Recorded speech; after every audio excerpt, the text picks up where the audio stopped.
एक पति ने अपनी पत्नी की पहले तो हत्या की, फिर उसके बाद उसकी लाश के साथ रेप किया और फिर उसकी लाश को अपने गले से लगाकर सो गया। दोस्तों आखिर ऐसा क्या हुआ जो एक पति ने अपनी पत्नी के साथ ऐसा किया? इस घटना की पूरी सच्चाई जानने के लिए आप हमारे वीडियो को अंत तक जरूर देखिएगा।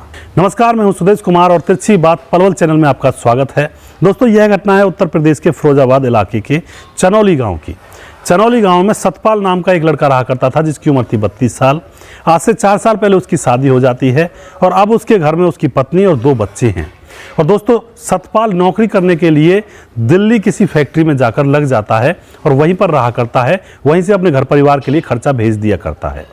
धीरे धीरे समय गुजर रहा होता है। दोस्तों सतपाल के साथ उसी फैक्ट्री में एक लड़की भी काम करती है। उस लड़की का नाम होता है उस्मा और उसकी उम्र होती है 30 साल।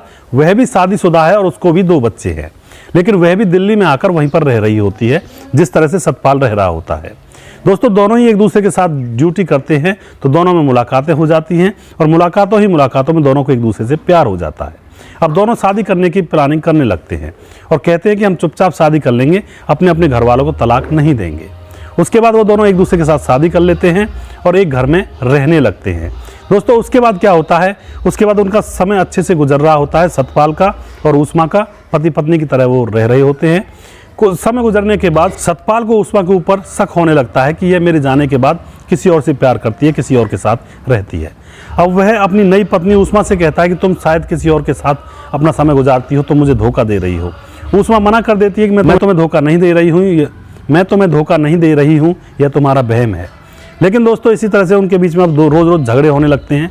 किसी के भी घर वालों को उनकी शादी के बारे में पता नहीं है। दोस्तों कुछ समय गुजरने के बाद एक बार शाम को सतपाल शराब पीकर अपने घर आता है। आकर देखता है उसमें किसी से फ़ोन पर बातें कर रही होती है तो उसके मन में शक बैठ जाता है कि यह अपने यार से बातें कर रही है। वह आकर अपनी पत्नी से लड़ने लगता है और कहने लगता है कि कौन है ये तेरा। दोस्तों उस्मा भी उससे वापस लड़ने लगती है। दोनों में लड़ाई होती है और फिर लड़ाई के बीच में सतपाल उस्मा की चुन्नी को उसकी गर्दन में लपेटकर उसको जान से मार देता है।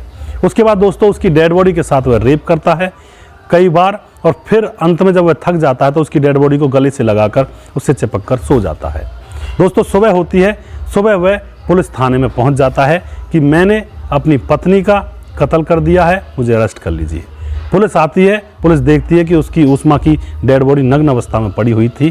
पुलिस उसको गिरफ्तार कर लेती है, उसके ऊपर केस चलाया जाता है। तो दोस्तों ऐसी ऐसी घटनाएं समाज के अंदर हो जाती हैं। पहले तो उसने अपनी पत्नी को धोखा दिया और उस लड़की उस्मा ने अपने पति को धोखा दिया। अब उन दोनों के बच्चों का क्या होगा? दोनों के 2-2 बच्चे हैं, उनका जीवन कैसे गुजरेगा? और उस्मा के पति का क्या होगा और सतपाल की पत्नी का क्या होगा? किस तरह से उनके घर वाले रहेंगे? एक छोटी सी नादानी और छोटी सी मौज मस्ती की बात के कारण दोनों ने अपना अपना परिवार उजाड़ लिया। तो दोस्तों समाज के अंदर ऐसे किस्से बहुत ज़्यादा मात्रा में होते हैं। जब लोग सोचे विचारे बगैर कोई काम कर जाते हैं तो उनका परिवार बिखर जाया करता है।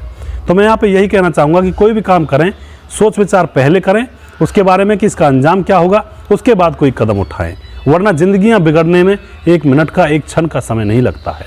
तो सावधान रहें, सतर्क रहें, रिश्तों की अहमियत को समझें। नेक्स्ट वीडियो में जल्दी फिर से लेकर आऊँगा, तब तक आप खुश रहें।